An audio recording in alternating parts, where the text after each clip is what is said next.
سرچشمه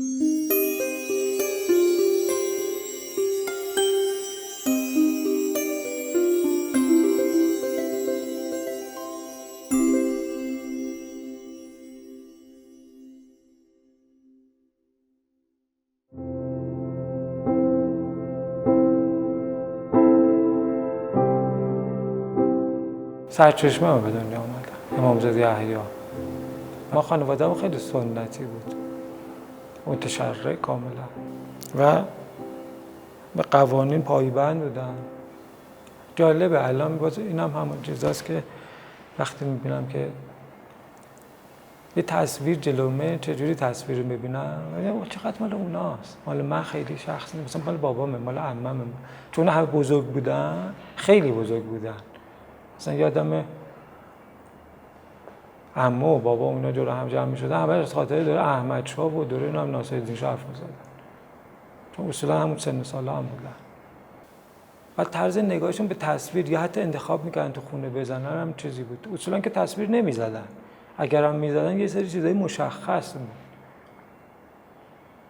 و اونا خیلی تاثیر رو آدم می‌ذاشت. همونجوری که محلمون می‌ذاشت، همونجوری که خونه‌مون، اون شکل خونه‌ای که ما داشتیم، شکل باغچه، زیرزمین، 5 اتاق‌هایی که بود، برام خیلی جالب بود.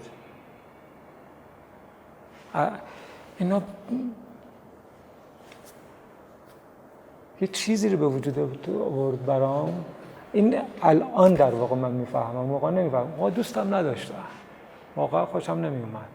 الان میبینم چقدر جالب بوده، ولی یکم بی‌واسطه مثلا چیز رو فهمیدم، چجوری یه آدمی به تصویر نگاه میکرده. مثلا دوره قاجار تصویر رو چجوری میدیدن؟ آیا فرمی میدیدن؟ معنایی میدیدن؟ اونو از طریق گفتگویی که میان، هیچ کم نقاش نبودن، آدم معمولی کاسب محله و این چیزا، ولی باورایی که داشتن آدم میفهمید. باورا اصولا یه جوری خاصی بود. شما تصور کنید هر روز داریم این مدرسه بغل امامزاده رد بشیم، هر روز صبح بیروز بیاین، ظهر میریم، بعد دوباره برمیگردیم، دوباره میاین و طی اون ناخودآگاه در آدم اتفاقاتی میفته. اصلا مراسمی آدم میبینه که جای دیگه تکرار نمیشه و طی زمان این مراسم اونجا اجرا میشه، آدما میان همزمان. مثلا در همون محوطه‌ای که امامزاده هست پنجشنبه بازار میذاشتن، آدما از جمع میشدن، تمام امامزاده چیز میذاشتن، بساط میکردن، یه روزای شب جمعه به قول ما. بعد اینا تو اینا رفت آمد کردناش، یا سقف بازارچه، من کاملا یادم سقف بازارچه نوری بود، سوراخ که میشه اینجوری میخورد به زمین، بعد توش گرد و خاک اینجوری آرام آرام معلوم بود. اینقدر برای من عجیب بود، همیشه فکر میشه از این سوراخ رفت هوا. الان برام یه جوری دیگه اصلا عاقلانه فکر می‌کنم، موقع همیشه برام جذاب بود که این اتفاق میافتاد. نه هی تصویر میساخت، تصویرایی که الان میفهمم سورئالیستی نیست، تصویرای دیگری است، نوعش تصویر دیگری میساخت. مثلا من یادمه اینو البته یاد گرفته بودیم، این که الان میگن اسکوتر میزنن، من یادم اینا رو مثلا ما درست میکردیم خودمون، کاملا یادم. یعنی بولورین میخریدیم از زنگ زده مزخرف، مینداختیم مثلا تو نفت، یه هفته هی تکونش میدادیم تا این راه بیفته، بعد رقم میزدیم، بعد با چوب میداد باعث آزار مردم، چون سرصداش خیلی زیاد بود. کوچه‌های ما هم آسفالت نبود، کوچه‌های معمولی بود و یه جای سنگ فرش بود، جایش نمود، سر صدا میکرد. یادم مثلا اینا رو وقتی میساختیم هر کسی تزیینش خودش میکرد، یعنی هر کسی یه جوری اینو درستش میکرد با همون وسایلی که داشتیم، فرقی هم نمیکرد یه کسی یه چیزی بهتر، یه چیزی بدتر، ولی با اینا یه ترکیبی گاهی آدم کار میکرد که یکم جذابتر بود. فکر میکنم اینا چیزایی بود که درون آدم بوده، شاید اصلا هم نمیتونم محرز بگم اینطوریست، ولی به هر حال بود. من یادم مثلا ما تو محله‌مون یه هیئتی بود، من اونقدر برام جذاب بود حتما پرچم خودم درست کنم، قطعا ما دوست داشتم پرچم درست کنم و روش بنویسم. یادم میرفتم خرازی محله پارچه میگرفتیم، با نخ به زور میدوختیم، بعد روش حتما باید مینوشتم یه چیزی، جالب بود. یعنی اینایی که عرض میکنم چیزایی بود که مثل که اصلا تو درونم بود که انجامش بدم. خود این اتفاقات یادم پنجه هایی که مثلا میذاشتن روی چیز، اینا همش برام خیلی خیلی جذاب بود. ما میرفتیم در محلمون مثلا عاشورا و تاسوعا که بود، همیشه سینه زنی خیلی زیاد بود، خیلی زیاد. و یک سری چیزا می آوردن، چقدر اینا زیبان، یه سری علامت بود و کارهایی که روش اتفاق افتاده بود اینقدر دلبر بود. هنوز من دوست دارم اینو، هنوز برام جالبه.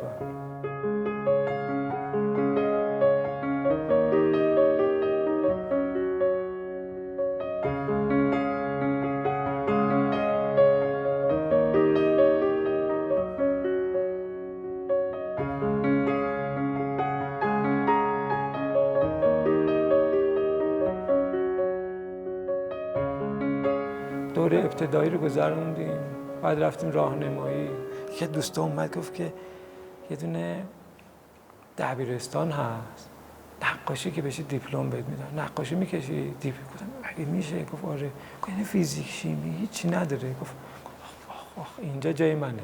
چون اصلا نمیتونستم حساب اصلا نمیفهمیدم، همیشه چیز بودم، یه آدمی بودم که هیچ درکی از هنوزم نمیفهمم ریاضی رو.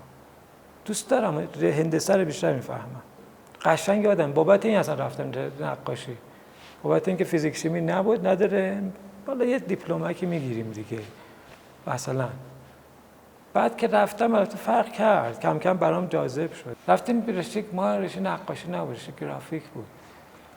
2 سال اول عادی بود میخوندیم مبانی و مباحث مختلف. بعد سال 3 به 4 که میرسید 2 سال آخر رو میتونستیم رشته انتخاب کنیم. یه عده مثلا تزیینات انتخاب میکردم، به اصطلاح امروز طراحی داخلی. یه عده گرافیک انتخاب میکردم. مال ما اینجوری بود، مال ما رشته نقاشی به معنای چیزش نداشت، یا ما رشته مجسمه نداشت، تجسمی نبود. مال ما بیشتر قرار بود یه سری کارهای خدماتی یاد بگیریم. بعد از اونه که مثلا دانشگاه دیگه رفتم رشته‌ام نقاشی شد، ولی پیش از اون قرار بود یک سری کار یاد بگیریم که وارد اجتماع که میشیم کاری انجام بدیم. کاملا کاربردی بود، اونقدر که الان مثلا نقاشی هنری نبود. مثلا سال 2 که رسیدم برام جالب اومد، واقعا جذاب شد. خیلی جذاب شد که کار زندگیم شده بود همون. تازه فکر می‌کردم راستی مثل که خدا خواسته جور شده من اومدم اینجا. اینی قشنگ حس می‌کردم جای درست اتفاق افتاد. ابتداش اصلا نمیدونستم، ولی بعدش دیگه کم کم برام جالب شد. جوری که مثلا راجع به هنر خوندن بیشتر چیز شد، برای خیلی جذاب بود و خیلی جدی. هنرستان که میرفتیم یا همون دبیرستان دیگه میگفتن دانشگاه هست، دانشگاه مثلا تجسمی هست، ولی وقتی من چیز شدم دیپلم گرفتم دانشگاه انقلاب فرهنگی بود، بسته شده بود. برای همین من رفتم سربازی.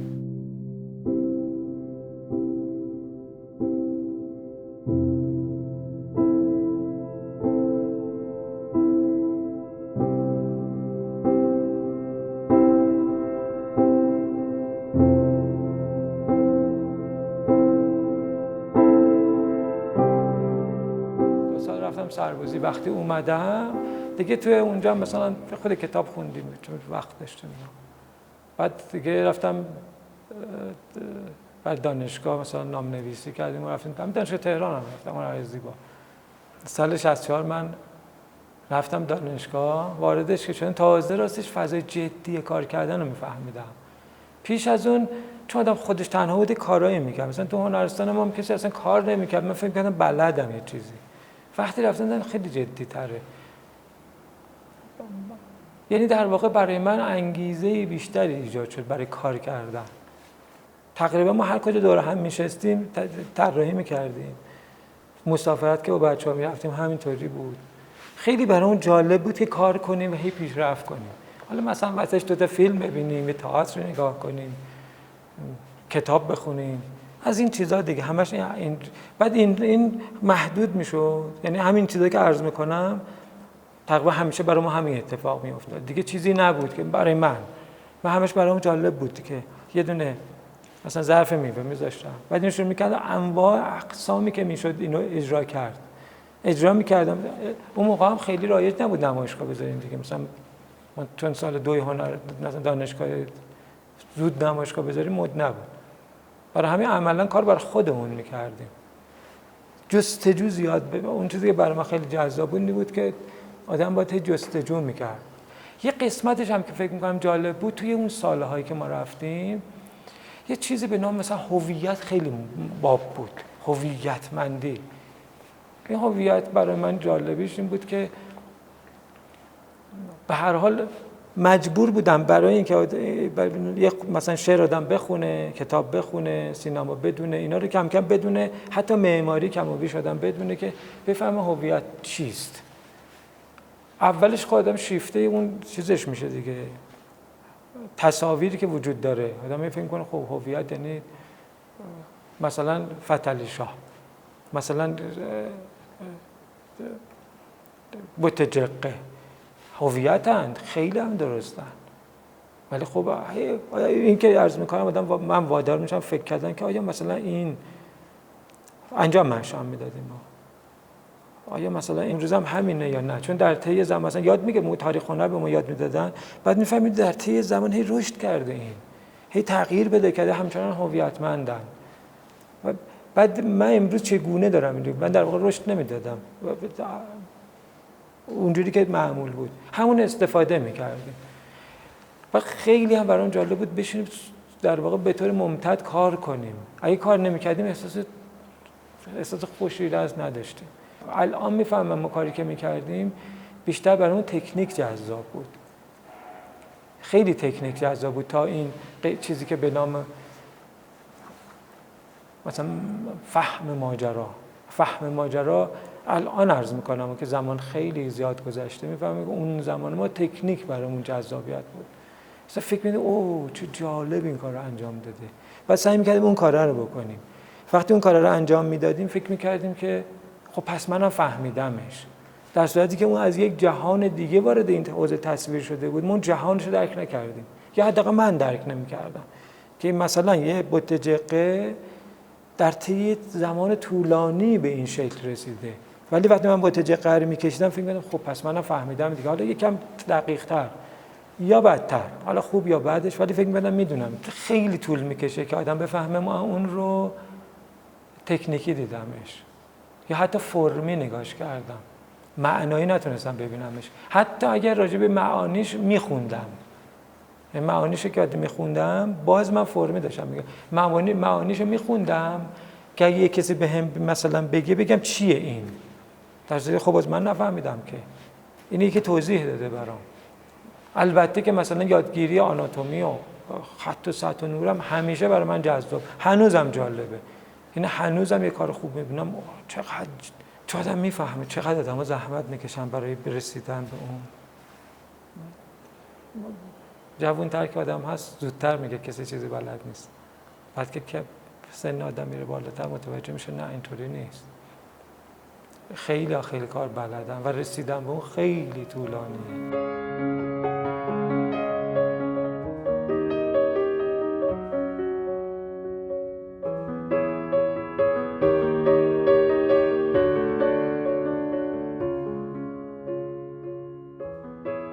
سالهای پایانی دانشکده یادم کی بود، یه کسی اومد گفت تو تصویرگری میکنم، گفتم اصلا بلد نیستم، نمیفهمم چی هست.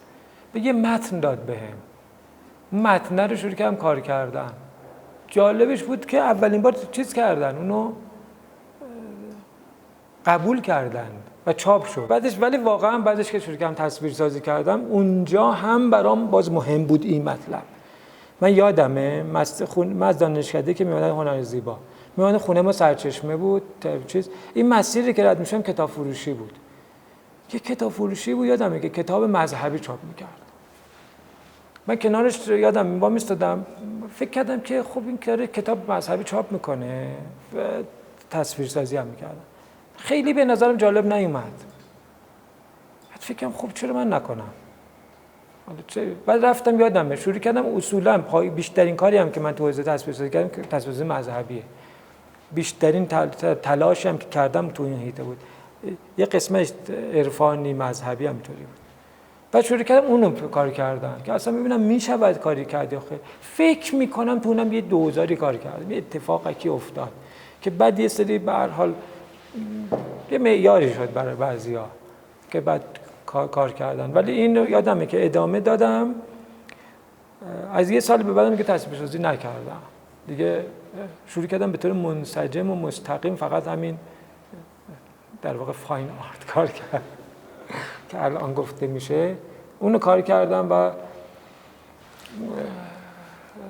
اولین نمایشگاه هم رو هم من سال 32 سالم بود نمایشگاهشم، اولین نمایشگاه، همچین 25 ساله نبودم، بلدم بودم این ذره ها، ولی 32 سالم بود اولین نمایشگاه گذاشتم، اونم با خیلی خجالت که آقا اصلا این کار قابل نمایش هست، قابل نمایش نیست. اتفاقا اونا رو میتونم نشونتون بدم، یعنی همچنان دارم. و بعد همینجوری شروع شد دیگه نمایشگاه بعدی تا به امروز.